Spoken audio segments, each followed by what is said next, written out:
السلام علیکم۔ تو آج ہم ایک بہت ہی اہم موضوع پر بات کریں گے، فلسافیکل نیچرلزم۔ چلیے دیکھتے ہیں کہ اس نظریے کے ہمارے وجود کے لیے کیا معنی ہیں، یعنی اس کے امپلیکیشنز کیا ہیں۔ تو چلیے سب سے پہلے ایک بنیادی سوال سے شروع کرتے ہیں۔ یہ وہ سوال ہے جس سے فلسفی صدیوں سے جوجھ رہے ہیں۔ آخر ہماری زندگی میں معنی آتے کہاں سے ہیں؟ کون سی چیز ہے جو اسے معنی خیز بناتی ہے؟ اس بحث میں ایک پرسپیکٹیو ایک بہت ہی آپ کہہ سکتے ہیں اہم فارمولا سامنے رکھتا ہے۔ یہ فارمولا ایک ورلڈ ویو یعنی ایک عالمی نظریے اور اس کے نتیجے میں پیدا ہونے والے وجودی سوالات کو سیدھا جوڑتا ہے۔ تو یہ آرگیومنٹ کہتا کیا ہے؟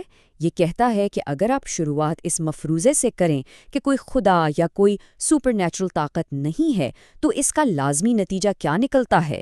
نتیجہ یہ ہے کہ آپ کے پاس کوئی حقیقی امید، کوئی بنیادی قدر، کوئی آخری مقصد، یہاں تک کہ کوئی سچی معنی خیز خوشی بھی نہیں بچتی۔ تو چلیے اب اس ورلڈ ویو کو ذرا قریب سے دیکھتے ہیں جو اس پوری دلیل کی بنیاد ہے۔ ہم بات کر رہے ہیں فلسافیکل نیچرلزم کی۔ دیکھیے، اس نظریے کا مرکزی خیال، اس کا کور آئیڈیا بالکل صاف ہے۔ وہ یہ ہے کہ اس کائنات میں جو کچھ بھی ہو رہا ہے اس کی وجہ صرف اور صرف فزیکل پروسیسز ہیں، یعنی طبعی عوامل۔ اور ہاں، یہ بات بہت اہم ہے کہ یہ پروسیسز بلائنڈ ہیں، یعنی ان کا کوئی مقصد نہیں، اور نان ریشنل ہیں، یعنی ان کے پیچھے کوئی شعور یا عقل نہیں ہے۔ تو اس ڈیفینیشن کے کچھ بنیادی اصول ہیں۔ سب سے پہلی بات، یہ سپر نیچرل کو سرے سے خارج کر دیتی ہے۔ دوسری بات، یہ ہر چیز کو فزیکل پروسیسز کا نتیجہ مانتی ہے، اور جیسا ہم نے دیکھا یہ پروسیسز بے مقصد اور غیر عقلی ہیں، اور اکثر یہ دیکھا گیا ہے کہ زیادہ تر ایتھیسٹ چاہے وہ جانتے ہوں یا نہ جانتے ہوں اسی ورلڈ ویو کو اپناتے ہیں۔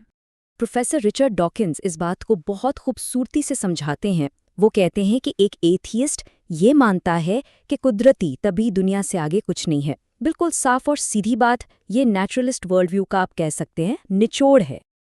اچھا، اب جب یہ بنیاد واضح ہو گئی ہے تو چلیے آگے بڑھتے ہیں اور دیکھتے ہیں کہ اس ورلڈ ویو کا پہلا بڑا نتیجہ کیا نکلتا ہے، اور ہم شروعات کریں گے امید یا ہوپ کے کانسیپٹ سے۔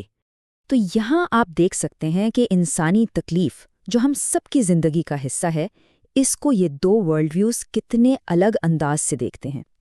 نیچرلسٹ ویو کے مطابق تکلیف بس بے معنی واقعات کا ایک سلسلہ ہے، اس کا کوئی مطلب نہیں۔ لیکن دوسری طرف ایک تھیسٹک یا مذہبی نقطہ نظر میں یہ ایک آزمائش ہو سکتی ہے جس کے پیچھے کوئی بڑا مقصد پوشیدہ ہے اور جس کا انجام انصاف اور اجر پر ہوتا ہے۔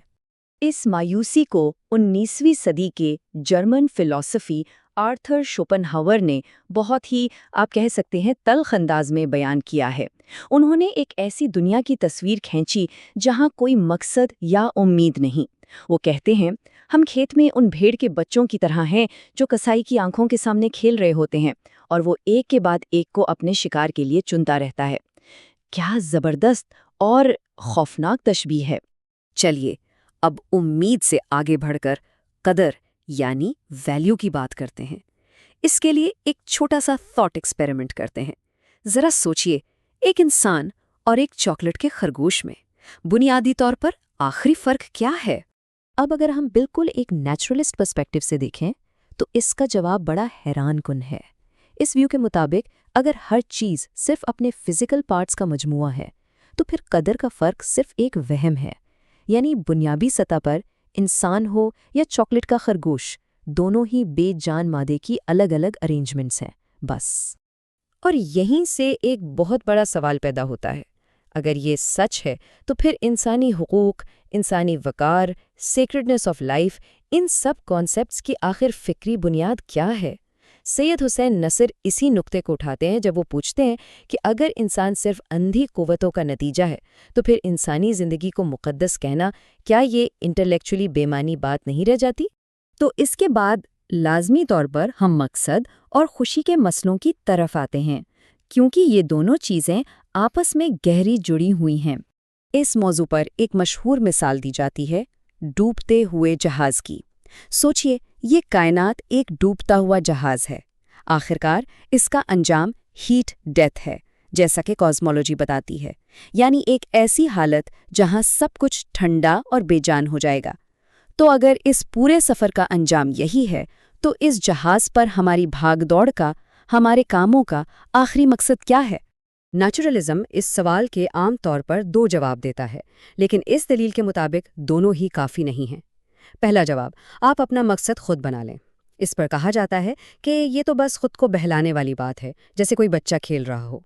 دوسرا جواب، ہمارا مقصد بس ڈی این اے کو آگے بڑھانا ہے۔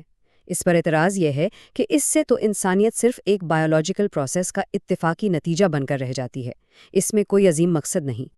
اچھا، اب خوشی کی بات کرتے ہیں۔ اس کے لیے ایک اور مثال لیتے ہیں۔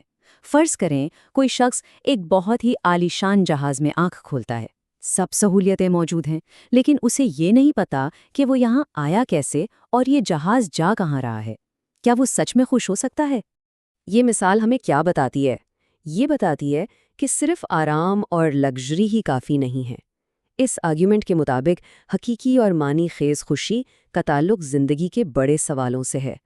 ہم کہاں سے آئے ہیں، ہمارا مقصد کیا ہے اور ہماری منزل کیا ہے؟ جب تک ان کے جواب نہ ہوں، سچی خوشی ممکن نہیں۔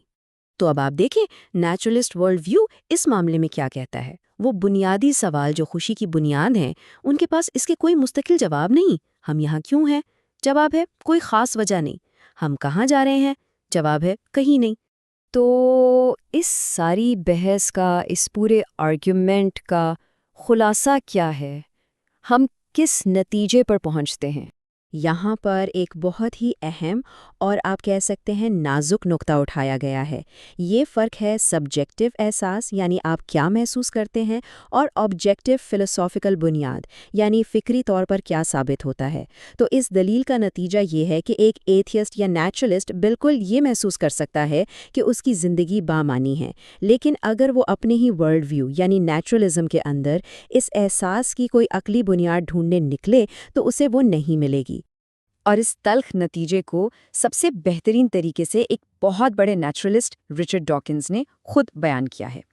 وہ کہتے ہیں کہ جب ہم کائنات کو دیکھتے ہیں تو وہ بالکل ویسی ہی نظر آتی ہے جیسی اسے ہونا چاہیے، اگر بنیادی طور پر کوئی ڈیزائن، کوئی مقصد، نہ اچھائی نہ برائی، کچھ بھی نہیں، سوائے ایک اندھی بے رحم لاتعلقی کے۔ یہ اس ورلڈ ویو کا ایک لاجیکل انجام ہے۔ تو ہم اپنی اس گفتگو کو اسی بنیادی سوال پر ختم کرتے ہیں تاکہ اس پر مزید سوچا جا سکے۔ سوال یہ ہے، آخر کار وہ کیا چیز ہے جو ہمارے اندر معنی، قدر اور مقصد کے اس گہرے احساس کو بنیاد فراہم کرتی ہے؟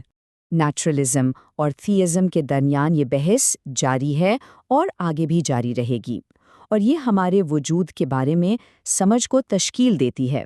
فلسفی اور تھیولوجی کے اسٹوڈنٹس کے لیے ان دلائل پر تنقیدی نظر ڈالنا اور انہیں سمجھنا انتہائی ضروری ہے۔ چلیے اگلے سیشن میں ملاقات ہوگی۔